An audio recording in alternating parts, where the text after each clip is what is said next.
کہ اللہ کرے کسی کی غلط فہمی دور ہو اور آج سے زندگی بدلے، زندگی تبدیل ہو۔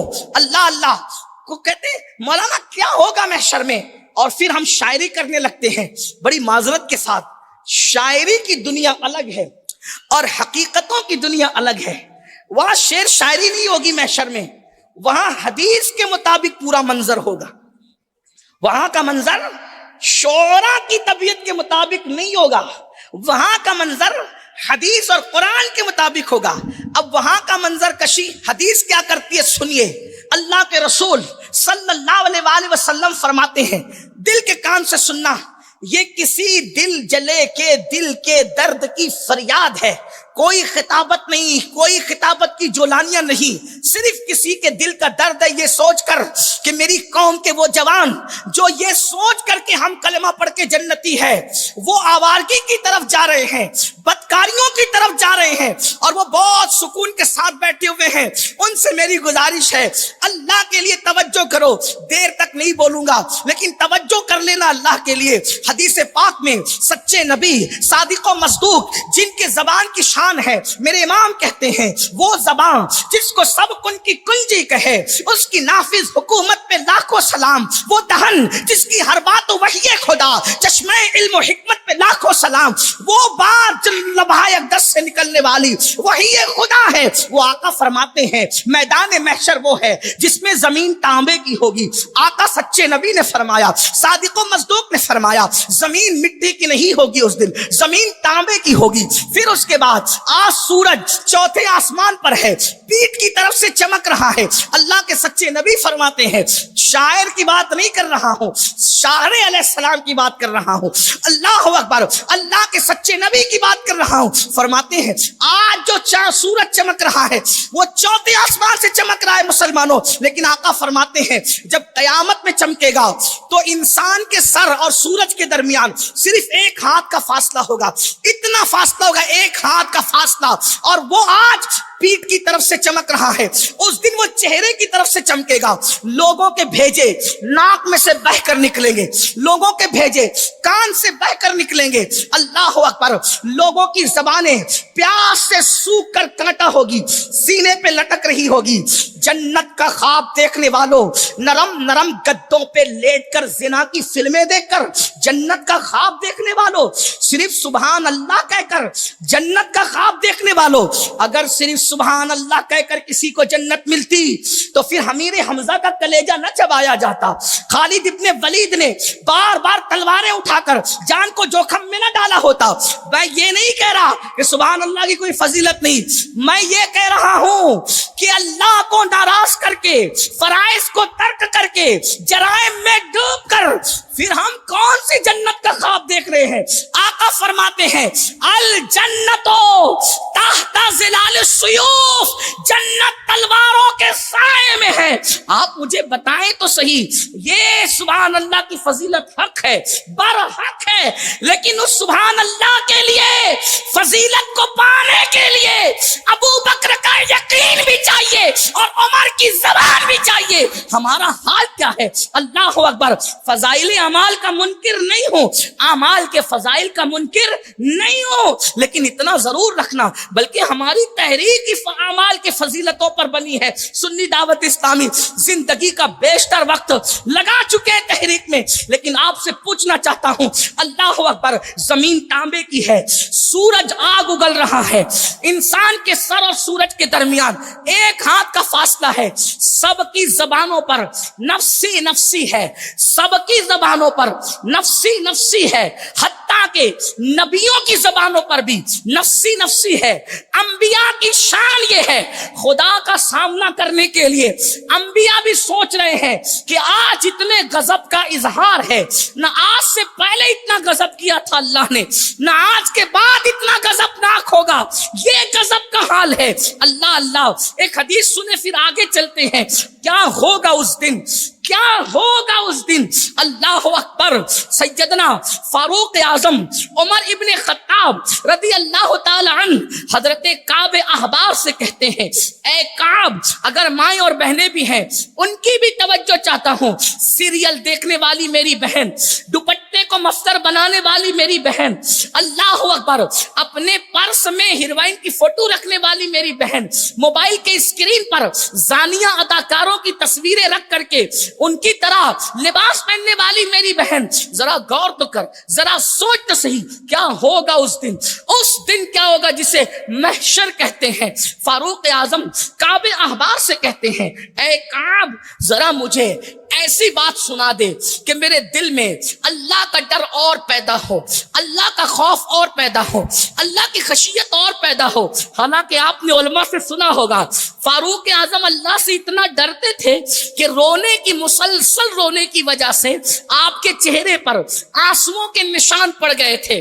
فاروق اعظم جن کو رسول اللہ صلی اللہ علیہ وآلہ وسلم نے جنت کی بشارت دی تھی کہ عمر جنتی ہے، 10 لوگوں کو جنت کی بشارت دی، ابو بکر فی الجنہ، عمر فی الجنہ، عثمان فی الجنہ، علی فی الجنہ، سعد فی الجنہ، سعید فی الجنہ، ابو عبیدہ فی الجنہ، اللہ اکبر، عبد الرحمن فی الجنہ، ابو عبیدہ فی الجنہ۔ حضور نے انہیں جنت کی بشارت دی، ان کو عشرہ مبشرہ کہتے ہیں۔ اور ایک بات آپ سے کہہ دوں، جنہیں رسول اللہ جنت کی بشارت دے، اللہ اکبر، اب وہ فاروق اعظم اتنا رو رہے ہیں آخرت کے لیے، آخرت کے خوف سے کہ چہرے پہ آنسوؤں کے نشان ہے، اسی پر بھی قرار نہیں، اس پر بھی سکون نہیں، اس پر بھی اطمینان نہیں۔ کون؟ عمر ابن خطاب، کسی مسجد کا متولی نہیں، اللہ اکبر، کون؟ عمر ابن خطاب، کسی مسجد کا خطیب امام نہیں، وہ عمر ابن خطاب جو رسول اللہ کے دوسرے جانشین اور خلیفہ ہیں۔ اللہ اکبر، توریت میں ان کا ذکر ہے، انجیل میں ان کا ذکر ہے، زبور میں ان کا ذکر ہے، قرآن میں ان کا ذکر ہے، اور وہ مشورہ دیتے ہیں تو ان کے مشورے کی تائید میں اللہ رب العزت قرآن کی آیتیں نازل کرتا ہے۔ 22 آیتیں عمر ابن خطاب کے مشورے کی تائید میں اللہ نے قرآن کے اندر نازل فرمائی ہے۔ وہ عمر ابن خطاب جس کے لیے آقا نے فرمایا میرے بعد کوئی نبی ہوتا تو وہ عمر ابن خطاب ہوتے، لا نبی بعدی، مگر میرے بعد کوئی نبی نہیں۔ آپ اندازہ کریں وہ آخر محشر ہوگا کیا جو عمر کو رلا رہا ہے، عمر ابن خطاب کو رلا رہا ہے، جو صدیق اکبر کو رلا رہا ہے، جو علی مرتضیٰ کو رلا رہا ہے، جو عثمان غنی کو رلا رہا ہے۔ محشر ہے کیا؟ اللہ اکبر، جس کی برات میں سورۃ النور کی آیتیں اترتی ہے، وہ عائشہ صدیقہ محشر کو یاد کر کے رو رہی ہے۔ محشر ہے کیا؟ کیا ان کو نہیں پتا تھا کہ اللہ کریم ہے؟ حضرت عائشہ صدیقہ ام المومنین اتنا روتی تھی کہ دوپٹہ اتنا بھیگ جاتا تھا کہ ایسے نچوڑا جاتا تھا، جیسے دوپٹہ دھو کے پانی سے نچوڑتے ہیں ویسے نچوڑا جاتا تھا تو آنسو ٹپکتے۔ جس کا شوہر مالک جنت ہو وہ رو رو کے دوپٹہ تر کرے، اور جس کے شوہر کو استنجا کا طریقہ بھی نہیں پتا وہ سکون سے بیٹھی ہے کہ میں جنت میں ہوں۔ کہاں ہے؟ حقائق کی طرف آؤ۔ بدعملی کا شکار ہو کر جنت کے خواب نہیں، بالکل نہیں۔ مسجدوں کو ویران کر کے جنت کے پوری زندگی جو قرآن ہاتھ میں بھی نہ لے وہ جنت کے خواب۔ میں مایوس بھی کرنے نہیں آیا آپ کو، اللہ کی رحمت اگر اللہ چاہے، میرا عقیدہ ایک میں کہ میرے عصیاں کی حقیقت کتنی، مجھ سے سوالات کو کافی اشارات، میرا عقیدہ ہے۔ لیکن غور کریں، جلدی فاروق اعظم کعب احبار سے، اے کعب مجھے ایسی بات سنا، میرے دل میں اللہ کا ڈر اور پیدا ہو، یعنی جتنا ڈر زیادہ ہوگا اتنا اچھا۔ اب کعب بیان کرنے لگے، پھر اس کے بعد گفتگو کا آخری حصہ اینڈ کی طرف ہم جائیں۔ کعب کہتے ہیں، کعب امیر المومنین، جہنم جب قیامت کے دن لائی جائے گی، محشر میں جہنم کو لائیں گے، 70,000 فرشتے جہنم کے منہ میں آگ کی لگام دے کر اس کو کھینچ کر لائیں، تو محشر میں جہنم 3 مرتبہ سانس لے گا۔ کعب بیان کر رہے فاروق اعظم کے سامنے 3 بار۔ نمبر 1، پہلی بار جب وہ سانس لے گا اور اس کے شرارے اٹھیں گے تو کعب کہتے ہیں امیر المومنین، لوگوں کا حال یہ ہوگا کہ سارے لوگ اس آگ کو دیکھ کر کے جو شرارے اٹھیں گے سب بھول جائیں، کچھ ان کو یاد نہیں رہے گا، سب بھول جائیں۔ دوسری مرتبہ جب جہنم سانس لے گا اور اس کے شرارے اٹھیں گے تو جتنے محشر والے ہوں گے ان کا دل سینے سے نکل کر ان کے حلق میں اٹک جائے گا. توجہ. مچھلی کا کانٹا اگر حلق میں پھنستا ہے تو کیا ہوتا ہے؟ نرم نرم گیہوں کی روٹی کا لقمہ اگر حلق میں پھنستا ہے تو کیا ہوتا ہے؟ کعب احبار کہہ رہے امیر المومنین یہ دل سینے سے نکل کر حلق میں پھنسے گا، یہ حال ہوگا. سوچو، اللہ کہہ رہا ہے اس دن کی فکر کر. کیا فکر ہے؟ کیا بھیجا؟ یہی جھوٹ بولتے، غیبتیں کرتے رہے، وعدہ خلافی کو کبھی گناہ بھی نہیں سمجھا، بہنوں کی حق تلفی کو کبھی گناہ بھی نہیں سمجھا، پھوپھیوں کی بددعا کو کبھی گناہ بھی نہیں سمجھا، ماں باپ کو چھوڑ کے بھاگنے کو کبھی گناہ بھی نہیں سمجھا. کہاں رہے؟ کس دنیا میں رہے؟ عیش عیش عیش، آرام آرام آرام. مولانا اللہ کریم معاف کرے گا.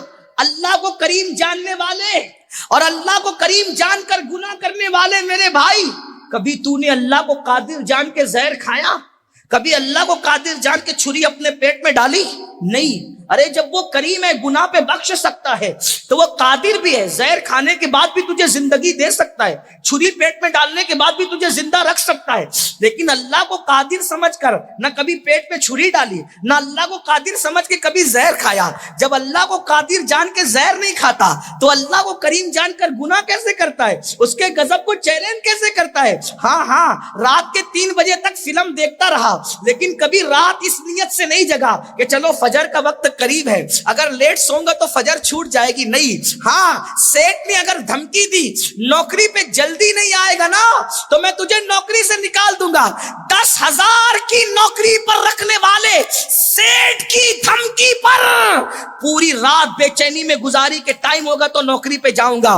لیکن وہ اللہ جس نے ساری نعمتیں دی، اس نے بھی کہا اگر نافرمانی کرے گا وَإِنَّ الْفُجَّارَ لَفِي جَحِيمٍ، میں تجھے جہنم میں ڈالوں گا. کبھی بے چین ہوا؟ کبھی بے قرار ہوا؟ یہ رسول اللہ نے فرمایا. ایک وقت کی نماز چھوڑنے پہ تیرا نام جہنم کے دروازے پہ لکھا جائے گا. کبھی اگر یہ افواہ پھیل گئی کہ پولیس اسٹیشن میں تیرا نام آ گیا تو کتنا دوڑ بھاگ کر کے مٹانے کی کوشش کرتا ہے. پولیس اسٹیشن میں نام آ جائے تو تیری ناتوں کی نیند اڑ جاتی. جہنم کے دروازے پہ نماز چھوڑنے سے تیرا نام لکھا گیا، تیری نیند کیوں نہیں اڑتی میرے بھائی؟ مطلب تو نے اسلام کو کھیل تماشا سمجھا. کیا سمجھا مذہب کو؟ کھیل تماشا؟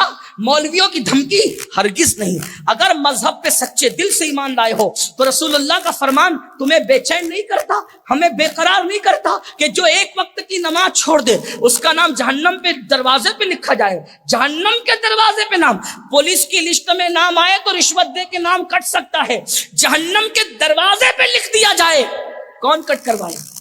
کس میں ہمت ہے کٹ کروانے کی؟ سوچو تو ڈر کیوں نہیں لگتا؟ کس دنیا میں رہتے ہو آپ میرے بھائیوں؟ مرنے کے بعد پچھتاؤ گے کہ اپنے آپ کو دھوکہ دے رہا تھا کسی اور کو. داڑیاں منڈا کر گٹروں میں پھینک رہا تھا، اپنے آپ کو دھوکہ دے رہا ہے. جرائم کر رہا تھا، اپنے آپ کو دھوکہ. کسی کی نہیں سنی. یہ دنیا ہے، پہلی اور آخری بار آئے ہو، نہ اس کے بعد پھر آؤ گے، نہ اس سے پہلے کبھی آئے تھے. سب برباد ہوگا. یاد رکھنا، دنیا کے امتحان میں ناکام ہو جاؤ گے پھر چانس ہے کامیاب ہونے کا. اللہ کے امتحان میں ناکام ہو گئے کوئی چانس نہیں ملے گا. آئیے جلدی جلدی بات پوری کر لوں. کیا فاروق اعظم کو کعب کہتے ہیں امیر المومنین، دل حلق میں اٹکیں گے حلق. کیا وقت ہو. اللہ ہم تجھی سے مدد چاہتے، اے کروڑوں ماؤں سے زیادہ محبت کرنے والے، آج تیرے بندے تیری ہی پناہ چاہتے ہیں.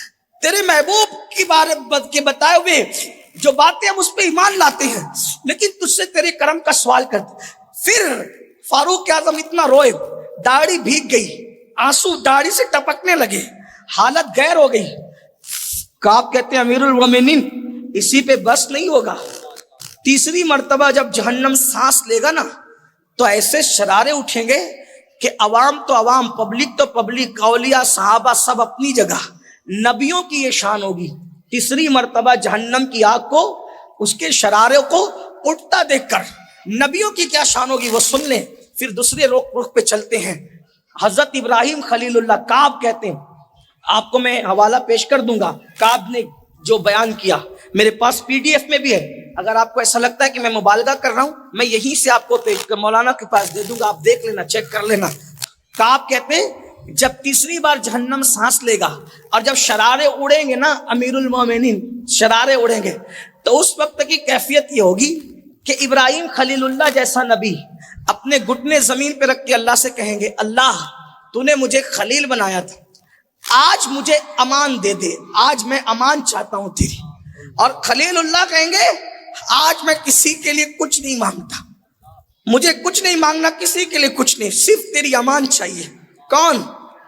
مسجد بنا کے خوش ہونے والوں, جس نے کعبہ بنایا, بقرعید پہ بکرے قربان کرنے والوں, جس نے اللہ کی محبت میں ایک لوتے بیٹے کی گردن پہ چھری رکھ کر بتا دیا اللہ یہ بیٹا پیارا نہیں ہے تو پیارا ہے, جس نے دودھ پیتے بچے اور جوان بیوی کو اللہ کے حکم پر وادی غیر ذی زرع میں چھوڑا, اللہ کے حکم پر. اس خلیل اللہ کی شان یہ ہوگی, اس خلیل اللہ کی اللہ مجھے امان دے, تیرے خلیل کو امان دے, میں آج کسی کے لیے کچھ نہیں مانگتا مولا. بھائیو